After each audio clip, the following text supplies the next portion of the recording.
Mesdames, Messieurs, bonsoir et bienvenue à votre émission La Parole au quotidien. Toujours en notre compagnie, le curé de la paroisse Saint-François de Laval, M. Serge Tidjani. Alors tout d'abord, bonsoir. Bonsoir Mirko et vous aussi qui nous écoutez. Bonsoir et que la paix soit avec vous. Nous cheminons toujours dans le chemin de la miséricorde, thème de l'année chrétienne de 2016. Je pense que quand on aura fini l'année, rien que d'avoir parlé tant que ça de la miséricorde, je commence à rêver que quelque chose finira par rester. Est-ce qu'on pourra prétendre être miséricordieux? Hein? J'espère. Puis, je vais vous faire un aveu. À force d'en parler, je me rends compte que j'ai encore du chemin, mais que je suis capable. Mais on fait partie de la même équipe, ça peut nous consoler un peu. Mais que je suis capable, parce que à force de méditer, de réfléchir, même rien qu'en lisant la parole de Dieu, en préparant les messes, de regarder juste sous l'angle de la miséricorde, c'est toute une autre clé de lecture qu'on se donne. Puis moi, je dis, mon Dieu, que c'est merveilleux. L'année de la miséricorde, là, c'est une chance, un moment à ne pas échapper, parce que c'est très, très heureux de pouvoir vivre l'année de la miséricorde. Un moment de réflexion. Oui. Alors, thème de cette émission cette semaine, les œuvres de la miséricorde, partie 1. Donc, partie on va avoir 1. 2 émissions. Oui, parce que faire les œuvres de la miséricorde en une partie, ça va être long. Alors, on pense que c'est plus prudent. Ça va être plus facile à digérer. À digérer. On va faire partie 1, ensuite partie 2. Alors, tout d'abord, que signifie à prime abord œuvre de miséricorde? De miséricorde. Alors, je ne vais pas faire un grand effort. Je vais aller vous lire mon catéchisme. Alors, le catéchisme de l'Église catholique va nous donner une définition, va nous rappeler, parce que ce n'est pas le catéchisme de l'Église qui l'a créé, va nous rappeler ce qu'on appelle les œuvres de la miséricorde. Vous allez rappeler des souvenirs à plusieurs personnes. C'est ça, c'est pour ça que je leur disais, je vais aller à mon catéchisme, ou comme on dit à mon cachisme à l'époque. À la base. À la base. Alors, voici la définition officielle que l'Église donne quand on parle de œuvres de miséricorde. Les œuvres de miséricorde sont les actions charitables par lesquelles nous venons en aide à notre prochain dans ses nécessités spirituelles et corporelles. Alors ça, c'est la définition de l'Église catholique dans le catéchisme de l'Église catholique. Alors, pour nous dire, c'est ce que nous faisons pour venir en aide à l'autre qui est dans le besoin, que le besoin soit corporel, physique ou spirituel à l'intérieur de ça. Et cette année, le pape, quand il nous demande de vivre l'année de miséricorde, va dire c'est l'occasion idéale pour s'ouvrir à vivre la miséricorde en œuvre concrète. Et il va nous dire, réveillez-vous donc et retournez aux œuvres de miséricorde. On a plein de choses qu'on peut faire pour être miséricordieux, comme le Père. Donc, les œuvres de miséricorde, c'est ça. Qu'est-ce que je fais pour le prochain qui est dans le besoin?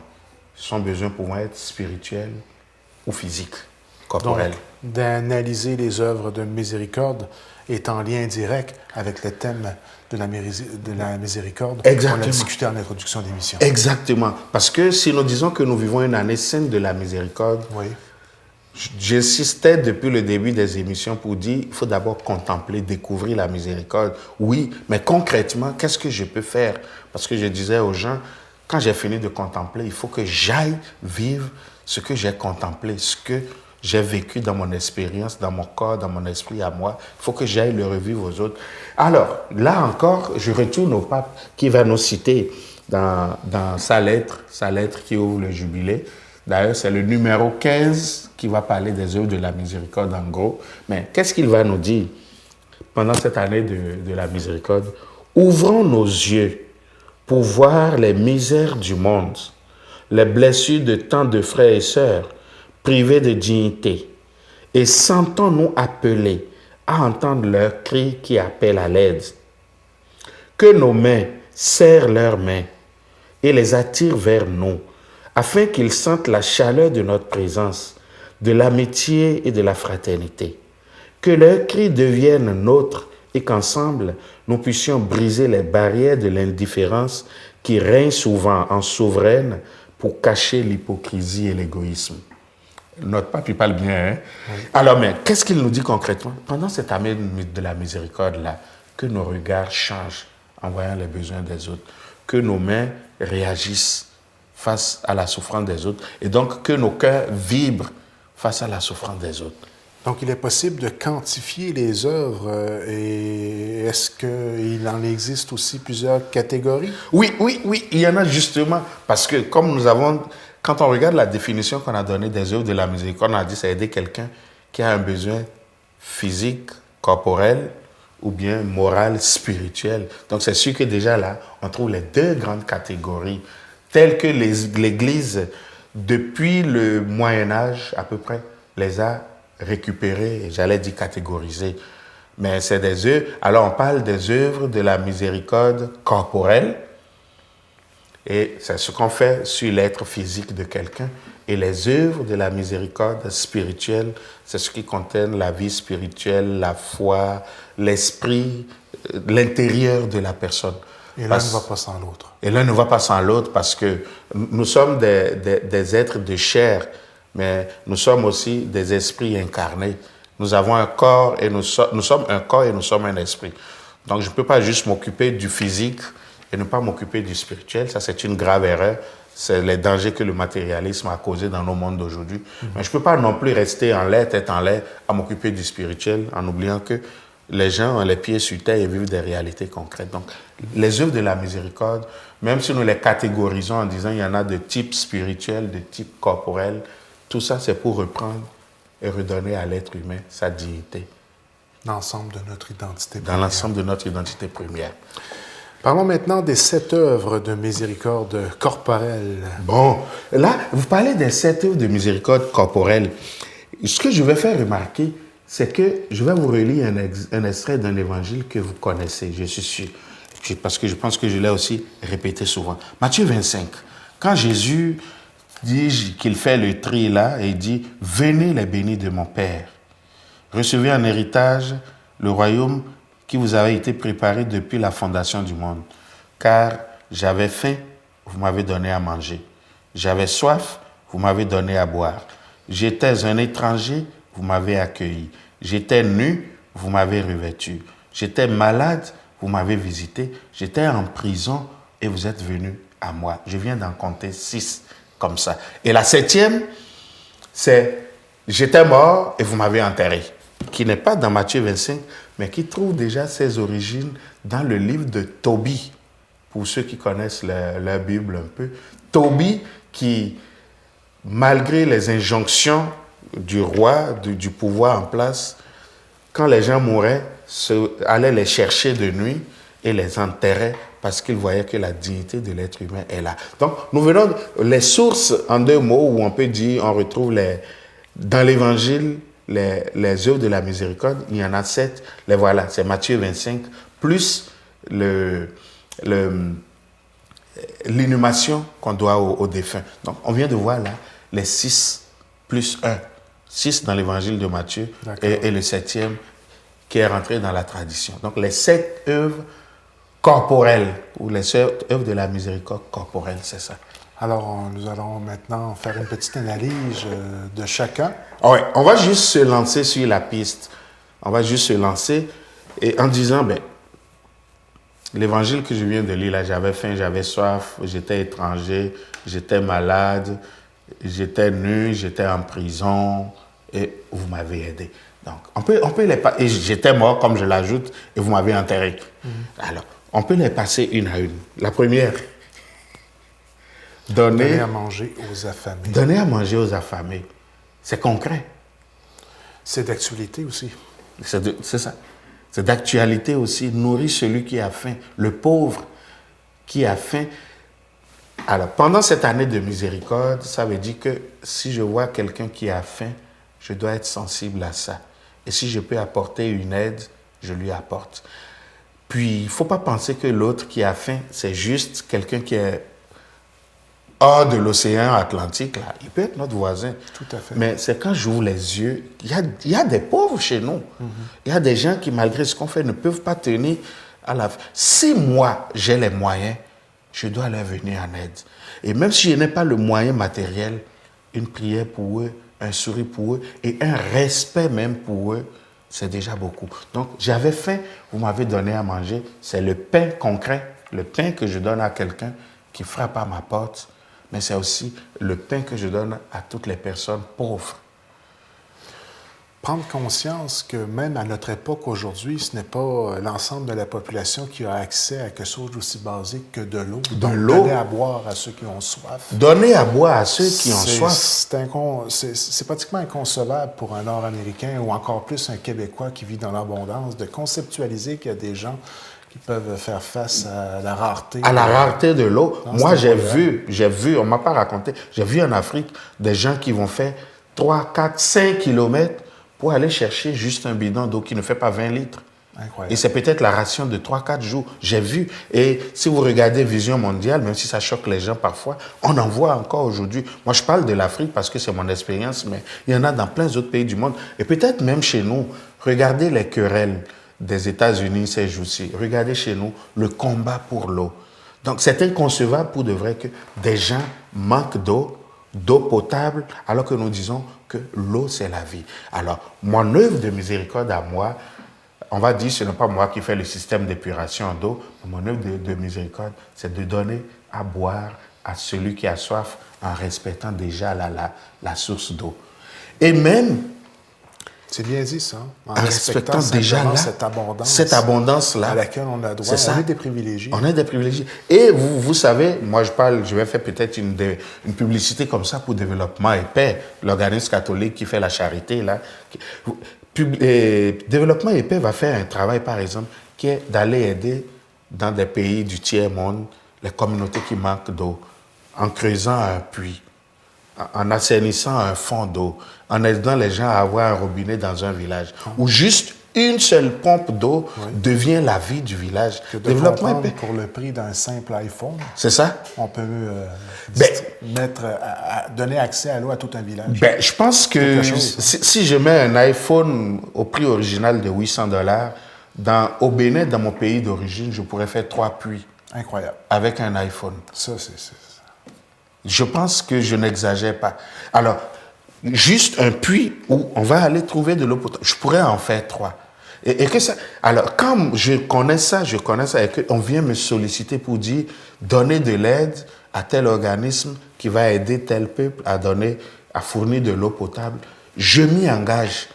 Quand je crois à cet organisme, on peut pas faire ça pour tous les organismes, mais l'organisme auquel je crois, je vais donner ma part en disant, je sais ce que mon petit dollar là, quand il va s'ajouter à celle d'une population qui aura donné $500, je sais ce que ça peut faire dans une population qui peut avoir d'eau potable. Donc, voilà. Et effectivement, on a une panoplie de choix d'organismes à laquelle on peut se jumeler selon nos propres valeurs et nos choix. Alors, donner à manger, donner à boire, là, c'est encore vital, c'est encore réel aujourd'hui. Chez nous, mais aussi en ouvrant nos yeux vers dehors. Vêtir ceux qui sont nus. Bon, pour l'hiver, parlez donc des sans-abri déjà chez nous. Réalité d'actualité. D'actualité avec ces froids. hivernale. Des gens qui ont besoin peut-être d'un manteau plus chaud. Puis, je ne veux pas vous culpabiliser. Moi-même, je suis le premier coupable. Devinez donc combien d'habits nous avons dans nos garde-robes et dont nous ne nous servons pas. Et quand tu vois que dans le monde, ou même pas si loin de toi, il y en a à qui ça peut aller. C'est banal. Mais c'est déjà différent. J'ai vu aussi des gens qui vont ramasser on a les comptoirs vestimentaires dans nos milieux ici. Moi, je trouve que c'est bon. Ça va aider la personne qui ne peut pas aller acheter un manteau à $200, de l'avoir à 5 ou $10 ou même gratuitement. Puis ça va lui faire. Je viens de l'aider. Des bottes, des habits d'été, c'est pas seulement l'hiver, parce que quand il est rendu en été, tu lui demanderas. Déjà chez nous, donc cette attitude de couvrir l'autre, de l'habiller, pour que lui aussi, on retrouve sa beauté, même dans ce qu'il porte. Et aussi cette attitude de dire, cet habit ne me sert plus, lui m'a serré, lui, je l'aime encore, mais je ne le mets pas toujours. C'est pas ce qui n'a pas de valeur qu'on va toujours donner. Mais je le donne. Puis j'ai été impressionné avec les réfugiés syriens qui arrivaient, combien on posait ce geste de solidarité-là. des habits, des chandails, des manteaux, des bas, même tricoter des tubes. Vous voyez, oui. C'est des œuvres de miséricorde. Tout à fait. Que nous, c'est des façons concrètes de vivre l'Évangile. On peut multiplier les hommes. Alors vous autres, vous pouvez vous demander, qu'est-ce que moi je fais? Qu'est-ce que je peux faire ou qu'est-ce que je fais déjà pour être miséricordieux en donnant des habits à celui qui en a besoin? Et parlant d'accueillir les étrangers avec la réalité en ce qui concerne la Syrie, c'est un bel exemple d'ouverture et de compassion par rapport à des gens qui vivent une réalité totalement différente de la nôtre et qui ne cherchent tout simplement à avoir un mode de vie à la base simplement sécuritaire. Sécuritaire. C'est pas des farces. Je vous trouve très gentil de parler des Syriens, mais votre curé, vous l'avez accueilli. Moi, je viens d'Afrique. Hein? On a beau être dans la même église, mais déjà dit, désormais ici, c'est chez toi. Ici, tu vis ici. C'est déjà l'accueil. Donc, ouvrir nos portes et nos cœurs à celui-là qui a besoin d'être accueilli. Soit parce qu'il en a fait le choix, comme dans ma situation, soit parce qu'il n'en a pas le choix, comme les Syriens ou d'autres réfugiés ou d'autres qui connaissent la guerre ou des souffrances et qui fuient chez nous. Mais ça, c'est à l'échelle mondiale, à l'échelle canadienne, québécoise. Mais chez moi, accueillir l'étranger, c'est savoir disposer aussi mon cœur à accepter l'autre qui est différent de moi. Parce que l'étranger, moi je dis souvent, l'étranger est étrange. Il est bizarre, mais ne pas me fermer à la différence. Peu importe sa forme. L'étranger peut être beaucoup plus près que nous. Plus près que nous. Et souvent, on va rejeter les gens. C'est ça. Oui. Mon voisin peut être l'étranger que je vais accueillir dans la mesure où je suis capable de lui dire un bonjour, d'arrêter les chicanes de voisinage avec, de l'aider à quelque chose, d'être présent, d'avoir... Je change tout. L'accueil est là aussi. Donc, vous voyez, l'accueil, c'est d'abord une disposition du cœur où je dis, je reste ouvert à celui qui a besoin d'une place dans mon cœur. Et cela va se produire maintenant en action. Alors, je peux ne jamais aller d'ici, sortir d'ici et accueillir plein.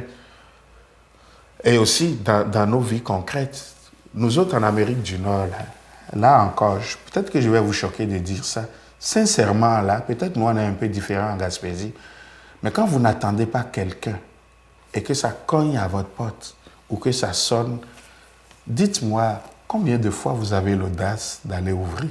Ce n'est pas toujours évident, hein? Au nom de la sécurité, au nom de la prudence, à raison, parce qu'il y a des gens qui sont mal intentionnés. J'allais dire au nom de la raison. À raison, mais sonnez à la porte. S'il sonne à la porte, à la base, c'est parce qu'il a besoin. Mais aujourd'hui, la prudence a tellement fait que ce n'est pas l'indifférence, on n'est pas indifférent, c'est pas ça. Mais la prudence fait tellement qu'on se demande qu'est-ce qu'on fait si quelqu'un cogne à notre porte. Et pourtant, ouvrir la porte à l'étranger, l'accueillir, c'est œuvre de miséricorde. Assister les malades, bien sûr. Bien sûr, et ça encore, assister les malades, être infirmier, médecin, préposé, ce n'est pas juste une job, c'est une vocation. Tout à fait. Hein? Puis, aller rendre visite à quelqu'un qui est malade, aller lui donner... geste. C'est un geste. Une personne qui n'a pas nécessairement cette vocation. Cette vocation. Pas tout le monde qui a cette non, vocation. Mais aller rendre visite, ou bien même... Ça peut avoir un impact aussi grand. Hein? Aussi grand. Prendre un téléphone, ça va bien? Ah, je ne peux pas venir te voir, il semble que tu es malade. Ou bien même la santé m'interdit d'y aller, il y a une bactérie ou un virus. Mais cette disposition de dire, l'autre est faible, l'autre est malade, je vais lui apporter le secours. Ça change tout. Aider les malades. Puis moi, je vois dans nos communautés, nos 4 paroisses, nos 5 paroisses, excusez-moi, je vois comment chaque dimanche, par exemple, les gens qui viennent à la messe arrivent avec une custode, la petite boîte où on leur donne la communion. Et ils vont le porter à la maison à des gens qui sont malades. Et il y en a dans nos communautés qui le font à des gens dont ils ne sont même pas du tout parents. Et ça devient une visite pour ces personnes-là. Tout à fait. Aller chez ces personnes-là et être attentif à la personne qui est malade, lui rendre visite. C'est pas évident de rendre visite à quelqu'un. Vous arrivez à l'hôpital, là, on vous dit, il est en isolation, on vous dit, mettez des gants, mettez ci. Vous ne savez pas, lui, il est faible, vous êtes debout, est-ce qu'il est à l'aise? Mais Jésus dit, j'étais malade et tu es venu me visiter. C'est ça, œuvre de miséricorde. il ne faut pas penser que parce que le médecin, l'hôpital a déjà pris la personne en charge, cette personne-là n'a plus besoin de moi. Il ne faut pas penser que parce que la personne est née à la maison, a déjà ses services sociaux, celle qui vient faire le ménage, celle qui... Imaginons même, il ne faut pas penser que parce qu'elle a déjà ça, elle n'a plus besoin de moi. La présence à l'autre qui est faible, qui est malade, aller à cette personne, c'est important. Visiter les malades, visiter l'étranger. Mais là, on va toucher à quelque chose qui n'est pas nécessairement commun pour tous et que je vous avouerai que je sais que les prêtres vont régulièrement visiter les prisonniers. Mais ça ne fait certainement pas partie du quotidien de la majorité des téléspectateurs qui nous regardent en ce moment. Mais visiter les prisonniers, c'est tout de même particulier comme mission à se donner dans cette année de miséricorde, non? Oui, c'est une grande mission. Il faut savoir que Jésus parlait dans un contexte et on s'y retrouve. Qu'est-ce que Jésus dit? D'abord, regardez la tournure de la phrase. Les autres, j'étais malade, vous m'avez fait, je m'avais. Mais quand il arrive à « j'étais en prison », la tournure change légèrement. Et vous êtes venus jusqu'à moi. C'est ça que Matthieu 25 là nous dit. La structure change. Ouais. Vous êtes venus jusqu'à moi. Donc, ce n'est pas facile de prendre la route d'une prison. Non, pas du tout. Même quand tu as un parent là-bas, tu es gêné d'y aller. Carrément. Pour ne pas être coupable par association. Ben oui. Mais Jésus dit, ça aussi c'est faire miséricorde. Et Jésus, il ne dit pas, j'étais coupable d'aller en prison, j'étais non coupable. C'est pas ça. Non. Ce que Jésus nous dit, c'est que le prisonnier aussi, malgré tout ce qu'il a fait, a besoin de soutien. En avez-vous une expérience personnelle? Moi, j'ai déjà eu l'occasion. Quand j'étais jeune diacre, chez nous au Bénin, j'ai travaillé dans une prison. Ça a duré le temps d'une année scolaire. Puis j'étais associé à l'aumônier parce que quand on n'est pas prêtre, on est associé. Puis tous les mercredis et tous les dimanches, j'étais dans cette prison-là. Puis j'ai vu la réalité humaine. Puis il y a 2 ans, j'ai eu cette chance d'aller à la prison qui n'est pas si loin de nous, de percer et remplacer l'aumônier quand il était malade. Je pense que j'ai fait 2 mois et demi, quelque chose du genre. Puis c'est toute une réalité. Et puis quand tu vas en prison, là, c'est pas la question d'aller demander qu'est-ce que tu as fait, pourquoi tu es ici, non. C'est juste aller lui rappeler, toi aussi, peu importe ce que tu as fait, tu restes un enfant de Dieu. Et dites-moi donc, est-ce que vous ressentiez à ce moment-là le besoin de miséricorde, le besoin de pardon, de façon sincère? Sincère. Puis pourquoi pas? Sincère. Puis moi, je dis, c'est sûr, on dira la prison n'est jamais une solution, c'est vrai, mais la personne est là. Puis ça peut être l'occasion, quand tu vas lui montrer la miséricorde de Dieu. Vous l'avez vu dans leurs yeux? Oui, mais tu vois, moi, je faisais le partage de la parole avec eux, j'écoutais ce qu'ils disaient de la Bible, puis je dis, mon Dieu, on le mettrait de là dans la rue tout de suite, c'est pas collé à son visage qu'il est un prisonnier. Il a sa profondeur aussi. Mais d'être allé jusqu'à lui, d'avoir fait le chemin, ça veut dire j'ai dépassé les préjugés, j'ai dépassé les craintes, j'ai dépassé d'être associé, j'ai dépassé de le voir coupable ou pas, et de dire c'est un prisonnier, il est enfermé. Puis les prisonniers là, c'est sûr, on a des prisonniers coupables, on le pense nous autres ici, mais aller à l'échelle de l'humanité, on a d'autres types de prisonniers. Il y en a qui sont en prison sans avoir rien fait de mal aussi. Les prisonniers politiques, les prisonniers d'opinion, on en a. Donc, les prisons, il y en a tellement. Mais vous ne donnez pas en ce moment la mission à tout le monde d'aller visiter les prisonniers. Non. Le sens est plus profond que ça. Le sens est plus profond. Puis, je ne prendrai pas nécessairement, peut-être, je ne vous dirai pas de prendre la route d'une prison, mais de savoir avoir de la compassion à quelqu'un qui est enfermé. Peu importe son crime, je ne m'en occupe pas, mais de dire, il reste quand même un humain. Il a une malchance peut-être quelque part. Il aurait pu mieux virer. Parce qu'entendons-nous, il y a plusieurs formes de prison. De prison. Il aurait... De pouvoir déjà sentir ça en moi, je fais de miséricorde. La compassion. La compassion pour une personne qui a fait quelque chose et qui doit se retrouver enfermée, ou qui n'a rien fait et qui se retrouve enfermée. Oui. C'est déjà beaucoup. Oui. Des fois, ça s'appelle simplement la maladie mentale. Oui. Et en terminant, ensevelir les morts. Ensevelir les morts, enterrer les morts. Il ne faut pas oublier que ça, c'est un acte humain absolu. Fort de sens pour nous, les chrétiens au Québec. Donner un lieu de repos digne à nos défunts, qui est dans toutes les cultures, dans tous les peuples, une obligation, peu importe la façon dont ça se fait. Donc, ce n'est pas d'abord une question d'hygiène, Mais le mort ne peut pas s'enterrer. Ça prend bien quelqu'un pour aller l'ensevelir. Donc, C'est un acte de respect. De respect, mais quand tu touches un mort, il est mort. Si c'est un corps là, il y a déjà de la pourriture. Mais tu touches à quelque chose qui aurait pu te faire mal, te contaminer, mais tu le touches et comme ça, une proximité déjà là, et tu t'en vas l'enterrer. Il faut penser dans l'histoire de l'humanité aux périodes des grandes maladies ou des grandes pestes. Tout à fait. Ou bien il y a à peine un an, quand il y avait Ebola, le virus Ebola en Afrique de l'Ouest, et tu voyais les gens qui allaient faire ce travail-là. Et c'est de grands gestes de miséricorde. Tu t'en vas enterrer un mois en sachant que le virus qu'il a pris là, tu peux l'attraper, tu peux mourir. Mais tu te dis non, je vais lui donner son humanité, son respect jusque-là. Alors, et pour moi, ça va aussi à assister aux funérailles. Vous voyez, dans nos sociétés, on a tellement fait les choses que parfois, même les funérailles sont devenues des affaires très familiales au lieu d'être d'abord une affaire d'église, une affaire de la communauté. Je n'ai pas besoin que quelqu'un soit mon ami ou mon voisin avant d'aller aux funérailles. D'ailleurs, dans nos églises, dans nos communautés, pourquoi on sonne encore les cloches, le glas pour annoncer un décès? C'est pour que toute la communauté se sente solidaire. Donc, tel est mort, telle personne est décédée, je m'en vais à l'église participer à ces funérailles, c'est acte de miséricorde. Je m'en vais au cimetière participer à sa mise en tête, c'est acte de miséricorde. Et je vais ajouter quelque chose qui va choquer les gens. Je sais que ça va choquer. Les urnes qu'on garde chez nous, là, peu importe la raison, est-ce que c'est vraiment leur place quand on dit de faire œuvre de miséricorde? Réfléchissez-y. Ça vaut une émission entière. Vous pouvez ne pas être d'accord pour moi, mais allez jusque-là. Prendre soin de nos cimetières. Prendre soin, exactement. Mettre de la propreté dans nos cimetières. Prendre soin de nos cimetières, qu'on arrive là et que ce soit un lieu digne, les tombes bien nettoyées, le gazon bien taillé, la beauté de l'espace. Et quand nos jeunes arrivent là, qu'ils ne fassent pas de vandalisme non plus.